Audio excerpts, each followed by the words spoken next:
Hello mga person! So ngayon isi-share ko sa inyo ang step by step kung paano kami kumuha ng National ID for minor.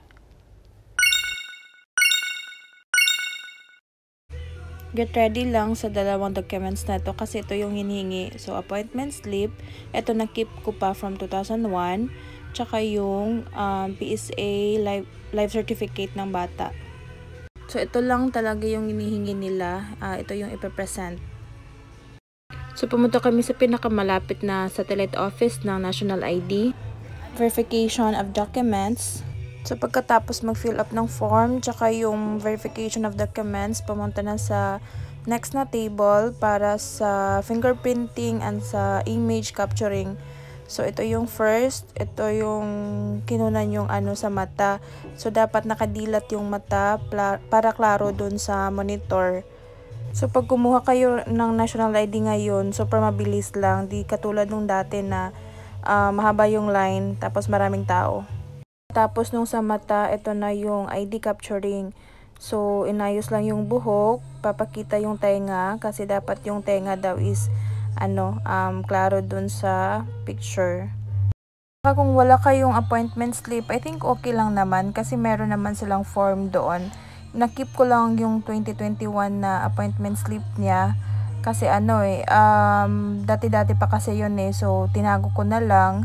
Tapos yun nga, pagdating namin kahapon sa satellite office, yun na lang yung pinakita namin, hindi na kami nag-fill up ng ibang form. Tapos na yung pagkuha ng ID, eto na. So, sa part na ito is ang pagkuha ng fingerprint. So, left and right for fingers, tapos yung sa thumb talaga. So, dapat nakadiin yung kamay para magiging clear ang scanning ng sa fingerprints niya. So, ito. Since basa yung kamay ng anak ko, so paulit-ulit yung ginawang pagdiin or pag-scan sa fingers niya kasi hindi talaga siya mariread ng machine nila kung basa yung kamay. Medyo natagalan din, di pa sila tapos, kakamelty kasi neto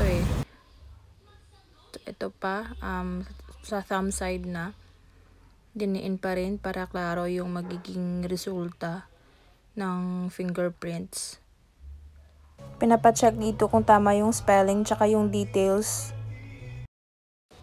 So, tapos na. So, ganun lang siya kabilis. I think hindi kami umabot ng 15 minutes dun Ito na ang transaction slip. Antay na lang kami pag-text na kung available to claim na yung ID. So, sana nagkaroon kayo ng idea kung paano kumuha ng National ID for minor.